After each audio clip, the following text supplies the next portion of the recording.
How can you help kids feel more energetic or even overcome chronic fatigue? You're listening to the 2025 EMF Hazard Summit.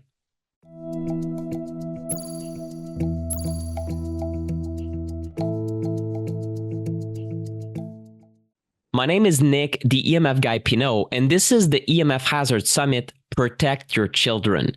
In this presentation, Dr. Evan Hirsch talks about specific strategies he's been using to get children and teenagers out of chronic fatigue and back to wellness. Dr. Hirsch is a world-renowned fatigue expert, best-selling author, and professional speaker. He is the creator of the Energy MD method, the science-backed and clinically proven four-step process to resolving chronic fatigue, ME/CFS, or chronic fatigue syndrome, and long COVID naturally. I'm here today with Dr. Evan Hirsch. Evan, how are you? I'm well, Nick. Thanks for having me on. Well, you're an expert on chronic fatigue, and we wanted this discussion to really focus on children that are struggling, children, teenagers that are struggling with energy. And I know that I've heard cases of, especially, I don't know about young children, but teenagers that have been gravely affected by EMFs. Sometimes it's because of their own devices, but in many situations, it was really their placement in school, underneath the router or very close to a Wi-Fi router that seemed to have triggered this, let's say, overflowing of symptoms, overinflammation. And have you seen these cases as someone who sees very, I'd say, very complex cases of illness? I have. And what I see when it comes to the EMFs is that it's part of this whole picture of total body burden. So when I'm always assessing for people who have chronic fatigue and related symptoms, whether it's body pain or cognitive dysfunction or sleep issues, it's always this combination of what I call the toxic five. So this is the heavy metals and chemicals, molds, infections, nervous system dysfunction, EMFs, like all of those are a total body burden. And so consequently, it's always about removing, I kind of see the body as like a barrel where we're kind of drilling a hole in the bottom and kind of letting the toxins drip out. And EMFs is just one more of those toxins that we see. And so sometimes it's direct where, like you said, they're positioned by a router, and sometimes they have a significant mold exposure. And then all of a sudden they're also more sensitive to EMFs. And do you think there's a link between EMF exposure and fatigue in particular? There is. It really just depends on, not all of my fatigue people are sensitive to EMFs as far as they can tell. I mean, they're ubiquitous. They're everywhere, right? Yeah. And so sometimes it's really hard to tease that out where somebody will say, I went camping and I felt so great. And then we need to assess, okay, well, what's going on in your home? Is it mold? Is it EMFs? Is it something else that you're exposed to? Or is it in your work? Is it a stressor? Determining kind of like what that is. But yeah, it's always playing a role. The question is just how significant, is it 10% of the issue or 50, 60, 70% of the issue? Okay. And when should parents be concerned when they see a certain level of fatigue in their children? The obvious thing I would guess is, well, if sleep is okay and fatigue is still present, there's something bizarre going on. When should we, start thinking about maybe my children or my teenagers have chronic fatigue? Yeah, and that's the definition, is when you have a tiredness that's not relieved by rest. And so, if your kids are getting 8, 9, 10 hours a night, like they're supposed to, adults are more like 7 to 9, kids need a little bit more. And so, and sometimes it's hard with teenagers to know exactly how much time they're getting. If they have their phones in their rooms, they're getting exposed to the EMFs, but they're also, the lights not allowing them to produce the melatonin that they need. They're under the covers with their technology or whatever, and they're not really getting to bed at a reasonable time. There is significant research on them going to bed after 11 p.m. and having more cognitive and issues during the day. So I think like teasing that out, and if you can determine that the sleep is actually happening then that's when you need to start to get more concerned. So it is that tiredness that's not relieved by rest. And I don't have a teenager at home for the moment. He's still 6. I can still influence his life, his decisions. I feel like all of this will disappear in the next few years, where it's going to be more independent and it will be more of a struggle. I'm wondering myself, even just myself as a parent, how can parents, if they see that a teenager is becoming chronically fatigued, how can they influence the kid that they don't have, complete control over, while still getting them on board with these changes in a way that doesn't create a separation from your kid, but that creates, a sort of collaboration instead? Yeah. So I think that some of it is modeling, like what time do the parents go to bed and what are they eating and, what are they prioritizing? When you're prioritizing health, the kid is going to grow up with that, and they're going to be better off. But there are certain things in terms of, limiting technology, so my daughter is 16 and I still have an app on her phone where I'm able to, she can't access the internet after 10 p.m. She still has access to listening to music, which I'm okay with, but I have access to YouTube and Instagram. Those are kind of the two main things that she'll use during the day, and I can determine how much time she has for it. We have this conversation. It's kind of like I'm trying to help you create good habits, and so you have to do it from a collaborative standpoint, like, and ask them, how would you like me to do this? Like, this is what's recommended. We've watched Social Dilemma together and some of these things so that she's aware of some of the challenges when it comes to technology. And we try to educate around the different health issues so that it can be more collaborative. And then you can ask them, well, how would you like to be monitored? And let's come to an agreement here so that you're not just being heavy-handed, and, she'll come back and she'll say things like, I sleep more hours than anybody in my class. They're all up to like 1 o'clock in the morning, and, whatever, playing technology or whatever. And I said, and that's not going to serve them. Unfortunately, they don't have the knowledge that you have, so it's kind of like educating them around the fact that what everybody else is doing isn't healthy. We have 75% obesity rate in this country. And it's just crazy, these numbers of how sick people are. And, mental health is off the charts for teenagers. And so much of it has to do with these lifestyle habits that aren't being done. They're not drinking enough water. They're not getting enough movement. They're not sleeping enough. They're not eating the right food. So I think that, like you said, it has to be this sort of collaborative effort, and you have to be really transparent. Like I apologize all the time to my kid, and I say, I'm sorry. And I say, I'm trying to figure this out. This is the way that I see this going. How does that feel for you? Okay. So we can have that negotiation. So you can continue to have a good relationship with your kid and be really authentic. And kids really appreciate when you're vulnerable and when you apologize. It's, because that allows them to do the same. When my daughter went through, hormonal changes, and she's just starting to come out of that. But when she started going through hormonal changes, I would walk in the room and she would like curse at me. Oh, geez. Okay. Just spontaneously, they say that, an alien basically inhabits your child for several years during their teenage years, and then gives them back to you because they're just not the kid that you knew. Yeah. And so I would be like, okay. And I'd walk out of the room, and then she would come after me and she would say, I'm sorry, I couldn't control myself, because really she couldn't, you know what I mean? So, but she's able to say she's sorry because I say I'm sorry, so I think so much of this and so much of parenting is modeling.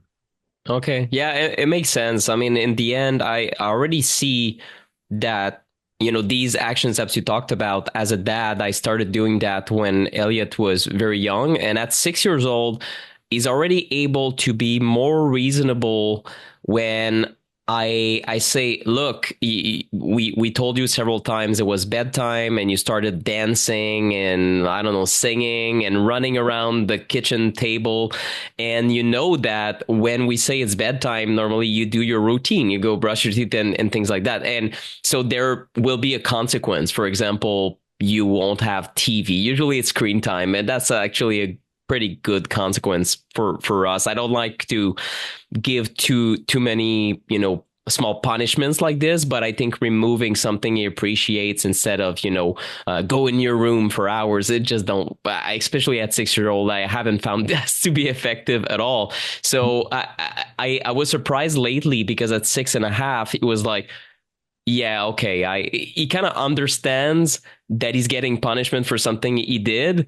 And because I tell him about my thought process. So that's something I've started doing. I say, well, you didn't do what you were usually. You know what's your responsibility, and therefore, what I think should be the punishment is this. And sometimes I almost run it by him. Like, what do you think? And he's like, yeah, I know.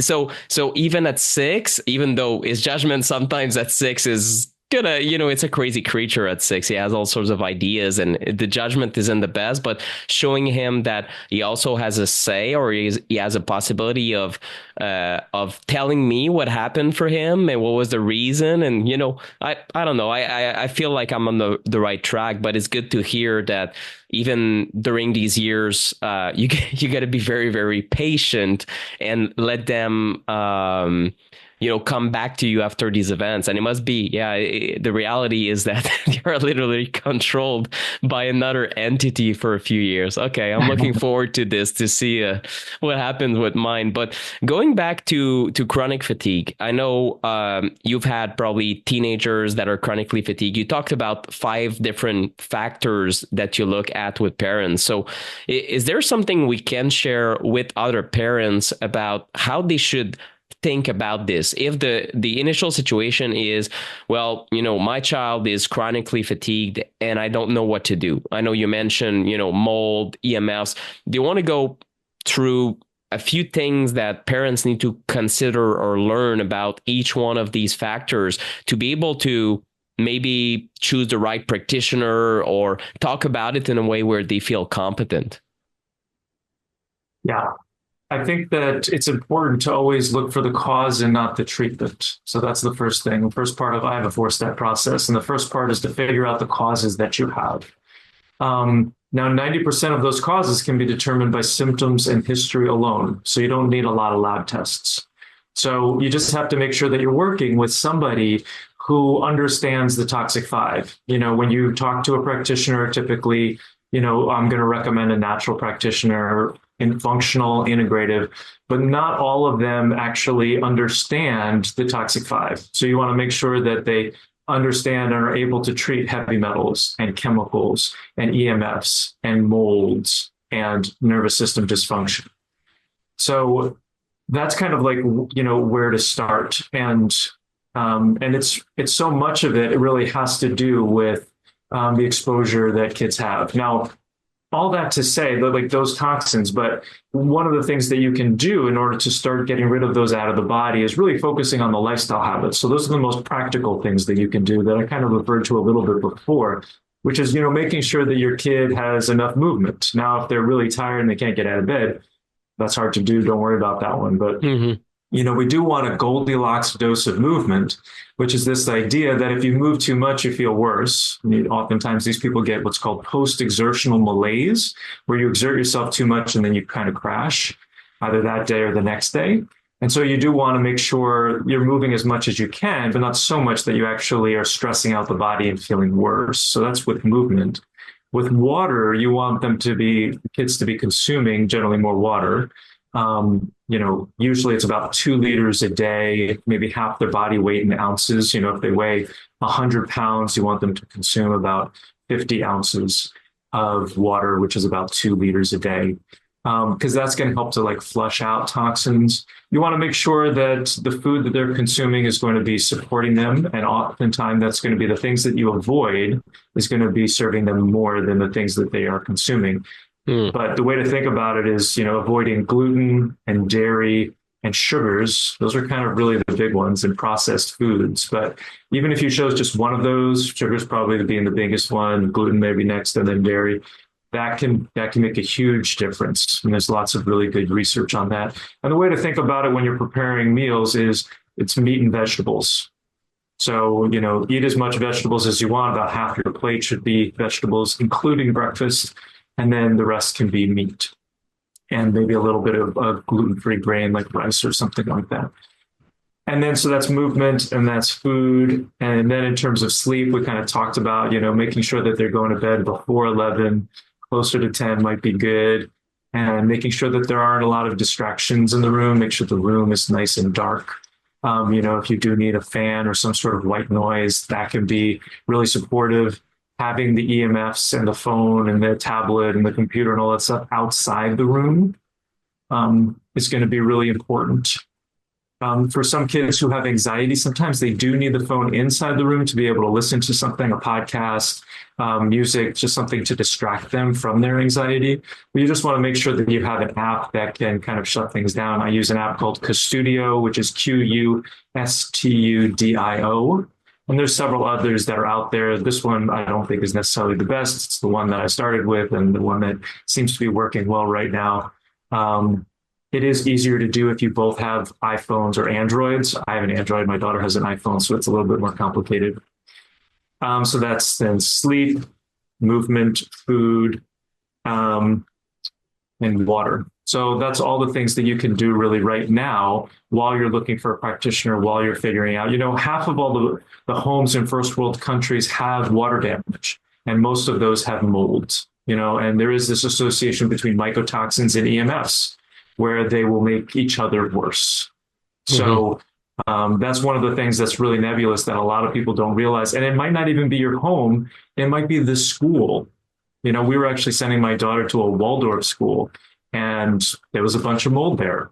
So when we ended up doing a mold test on her, she had a bunch of mycotoxins that were indicating what was present there. So it could be there. It could be if you go to a place, a swimming place, a gym or something like that, so you just have to think about where you're spending a lot of time. If there's a leak in your car, that can be a significant mold exposure.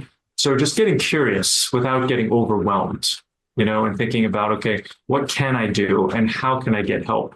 If you ever, mindset is a big part of this, and changing like what's happening to who can I get to help me? Like we all need coaching. Whether if you want to learn how to play piano, what do you get? You get a piano coach or a piano teacher, right? If you want to do better in your health, you get either a health coach or a doctor, some sort of provider who's essentially a coach. They're going to be guiding you to a different place. So you have to think about who can help me achieve this goal. So those are just some of the things that might be supportive for folks. Yeah, this is great. It's a very complete picture. And I agree that even for me, after years of exploring my health and different practitioners, I kind of tend to be excited about one modality or working with one practitioner. And I tend to, I'd say, outsource my responsibility to other people. Like, oh, I'm working with this new person and they're going to figure out everything that's wrong with me.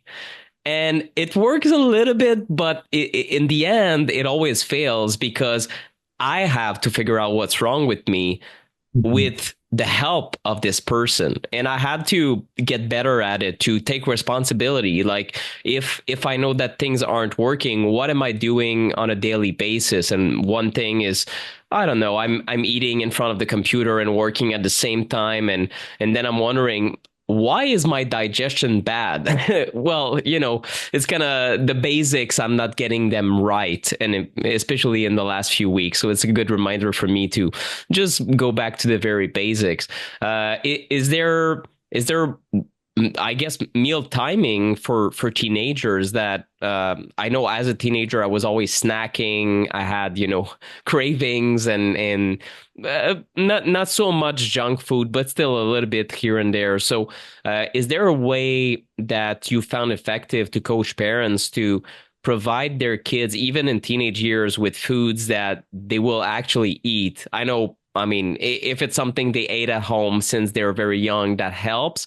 But how do we guide them towards the good foods when fast food is everywhere, especially at school. And it's something that even at 6, my son will tell me, I don't know, I'm a chef, I'm a McDonald's chef. I'm like, what, McDonald's? This is crap food. And I'm like, well, in pop culture, McDonald's is still up there. And then it shows up in YouTube videos, and he sees that as a brand that is kind of positive. And I see that as the worst brand ever. So Right. I realized that even very young, even though we don't eat McDonald's, he thinks highly of processed foods because of the way they are.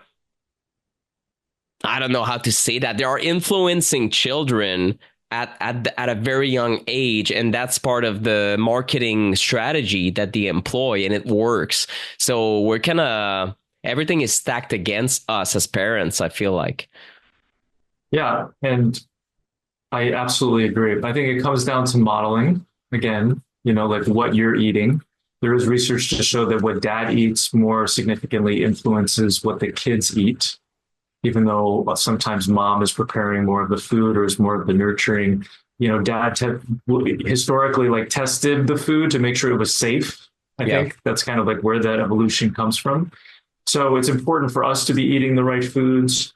And then you really have to get creative, especially if your kid is more sensitive to particular foods and textures. And so it just, sometimes this is really where ChatGPT or AI can be really supportive. So you can put in a list of, okay, these are the things that my kid doesn't like or can't tolerate. Give me paleo options. Give me Mm, options that are gluten-free, dairy-free, sugar-free that would be really good for my kid. And you can try those out, come back to ChatGPT and say, okay, this worked, this didn't work, this worked, this didn't work. Give me some other options. Give me 10 options, give me 20 options, give me 100 options. So you can ask it for a certain number. So that can always be, supportive. So my daughter likes turkey bacon. So that's one of the things that we use. That I made this morning, and she likes edamame. That's kind of like a vegetable that she likes. So I made that for her this morning. So there's a number of and I'll make sometimes I'll make some sort of stir fry or so you just have to try to get flexible with the time you have, the resources you have, that could potentially be more paleo in nature. And I think one of the things around education when you're talking about processed food is to ask them, can you find this in nature? And so when you're serving berries, fruits, vegetables, you can go out to the garden and you can, pull up a picture of a tree or whatever, a bush, and you can say, oh, look, this is found in nature. That's really what we want to be eating. This is our relationship. We're really animals. We've just kind of been divorced from nature. We're living in these homes. We're not out in the fields as much. And so it's really important to realize, but yes, we do work best with nature. And so let's go to McDonald's and tell me, where do you see nature here? yeah. Right? Yeah. Unfortunately, too many kids, their first vegetable is a French fry, Yeah. and they don't even know that it comes from potato, so, and potatoes aren't the best vegetable for us. So it's just important to get them thinking like that and they'll be like, oh, actually, and what about the colors? You see all these colors in nature. Are you seeing colors in this McDonald's Happy Meal? Yeah. Besides what's printed on the box, right?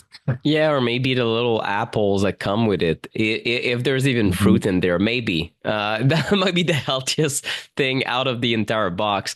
But yeah, you're right. And even at 6, I asked Elliot a few questions about that, and he was able to identify like, yeah, well, veggies and like pork, this is like the real food. And I told him, yeah, exactly, pretty much that, like, oh, if it comes from nature, this is something we can recognize, and not something that comes in a box. And I told him about food processing a little bit. It was like, okay, starting to get it, but and yet he's still excited and about this friend that he has. He told me, oh, Benjamin is my best friend. I said, really, Benjamin? You rarely tell me about him. Why is he your best friend? Because I'll go to his home and eat this and that. And he started enumerating all the processed foods that are like trendy among these cool children. I'm like, okay, now I get it. Like he wants to go to his home and eat all of the crap stuff, even though he knows it's bad because there's always an appeal, like others have access to that. So, I mean, and in the end, as a parent, I have to let it go a little bit and not be obsessive about it because if he goes to his place, okay, maybe he'll eat stuff that's unhealthy, but back home, none of this is in my pantry. So Right. at least, if you control most meals, I think you're doing a very good job. So that's how I see it at the moment. And then Right. maybe in teenage years, it will become more challenging, but I guess having a school lunch could help. For example, at least you're controlling one meal and not necessarily what they snack on and things like that. But it's a great suggestion with ChatGPT because I know if you have certain kids with multiple food allergies, some of them are very intolerant to multiple different allergens, and some that are even a lot of school age kids have mortal allergies to peanuts. Oh no, this other kid it's shellfish, and this other kid is something super specific like walnuts. Or so it can become very tedious to even choose certain foods that are in a box or in a package or even the whole foods. So I think it's a great suggestion to find recipes. And I cook at home also, so I understand what it's like. If you have a lot of restrictions, it just makes it that much more difficult to be inspired and actually figure out how to feed your kids. I have to mention there's also this practitioner I've been following, Dr. Eliza Song, who has a lot of good recipes. She's, holistic pediatrician. But yeah, I'd say ChatGPT will probably be even more sophisticated in the way that you can enter all the restrictions that you want in there and have, an infinite amount of different recipes that it can pull out. Well, this has been very, very informative. And I know you have a ton more on your website. You have books. How can people learn more from you when it comes to fixing their fatigue? So I'm at energymdmethod.com, and people can go there and you can text me. There's a little button in the bottom right-hand corner. There's a bunch of free education on there. We just launched a new masterclass talking about the 4-step process and going deep into our philosophy. And if we resonate with you, you can jump on a free call where we can see if what's been missing for you and see if we can help and if we're a good fit to work together. Tremendous. Well, thank you so much for your presence. I'm very glad that you just have this very practical and I would say heart-centered way of addressing things. And I know you're a great dad, and that's something, I will model for the future, because in 10 years I'll be in your shoes with a 16-year-old, and we'll see how well I can deal with it and how zen I can stay. But it's a challenge for all parents. It's a period of life that is difficult, and we each do our best, I think, to guide them. But it's great to have tools and to have mentors like you to be there to teach us. So thank you so much for your presence today. Thanks so much for having me. And I'm definitely far from perfect of a parent, but I appreciate the props. Sure, my pleasure. And I hope we can speak again soon. I really hope that you liked this presentation. If you want to take action on what you just heard, you'll find links to everything that was mentioned by our guest speaker right underneath this interview. If you love the summit and want to own the recordings in audio, video, and written form for all of these 2025 interviews, make sure to click the buttons on this page to get the 2025 EMF Pack.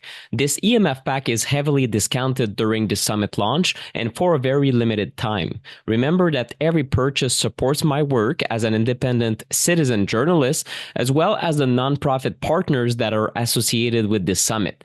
Thank you for your attention and support, and I'll see you in the next presentation.